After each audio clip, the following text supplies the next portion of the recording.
ఈ మాదిరిగా అన్యాయమైన కేసులు బిగించి ఈ మాదిరిగా ఆస్తులు ధ్వంసం చేసి ఈ మాదిరిగా ఫియర్ సైకోసిస్ క్రియేట్ చేస్తూ రాజకీయాలు చేస్తే మాత్రం అది ఏ రోజు కూడా నిలబడే రాజకీయం కాదు. తాత్కాలిక మేలేదైనా జరుగుతుందేమో తప్పనిచ్చి తర్వాత ఓటు వేసేటప్పుడు మాత్రం ప్రజలు ఇవన్నీ కూడా ఖచ్చితంగా గుర్తుపెట్టుకుని లెక్క జమ చేసి చంద్రబాబు నాయుడు గారికి గట్టిగా బుద్ధి చెప్పే పరిస్థితులు రోజులు కూడా తొందరలోనే ఉన్నాయని కూడా ఈ సందర్భంగా చంద్రబాబు నాయుడు గారిలో మార్పు రావాలని సందర్భంగా కూడా తెలియజేస్తా ఉన్నా. నిజంగా ఇదే విషయానికి వస్తే ప్రజలు ఎందుకు నీకు ఓటేశారు చంద్రబాబు నాయుడు గారు అని చెప్పి ఫస్ట్ చంద్రబాబు నాయుడు ఆలోచన చేయాలి. ఒకవైపున వైఎస్ఆర్ కాంగ్రెస్ పార్టీ ప్రజల్లో వ్యతిరేకత వల్ల ఓడిపోలేదు, ప్రజలకు మంచి చేసి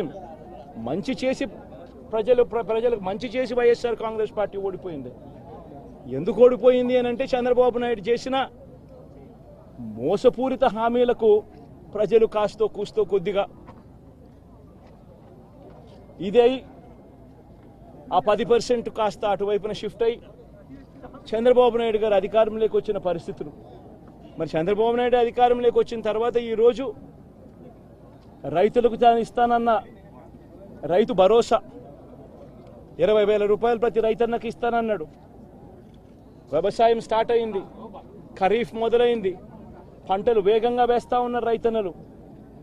ఇంతవరకు రైతు భరోసా 10,000-20,000 రూపాయలు ఇస్తానన్న దానికి అతి గతి లేదు. బడులు మొదలయ్యాయి. అమ్మఒడి కింద జగన్ 15,000 ఇస్తాను అని అంటే కాదు చంద్రబాబు నాయుడు వస్తే ఎంతమంది పిల్లలు ఉంటే అంతమందికి ఇస్తాడు, ప్రతి ఒక్కరికి 15,000 ఇస్తాడు అని చెప్పారు. రాష్ట్రంలో 1 కోటి మందికి పైగా పిల్లలు బడియీడు పిల్లలు ఉన్నారు. బడులు స్టార్ట్ అయ్యాయి. ఆ ప్రతి తల్లి కూడా అడుగుతా ఉంది, తల్లికి వందనం అని పేరు పెట్టావు, అమ్మఒడి అనే పథకాన్ని పేరు మార్చావు, మరి ఆ డబ్బులు ఏమైనాయని చెప్పి గవర్నెన్స్ మీద కాస్త ధ్యాస పెట్టి ఆ తల్లులకు ఇచ్చే డబ్బులు ఇచ్చే కార్యక్రమం చూడండి. రైతులకు ఇచ్చే రైతు భరోసా 20,000 ఇస్తామన్నారు, ఇచ్చే కార్యక్రమం చూడండి.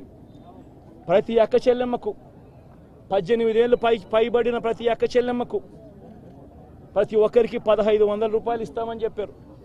అంటే సంవత్సరానికి 18,000 రూపాయలు.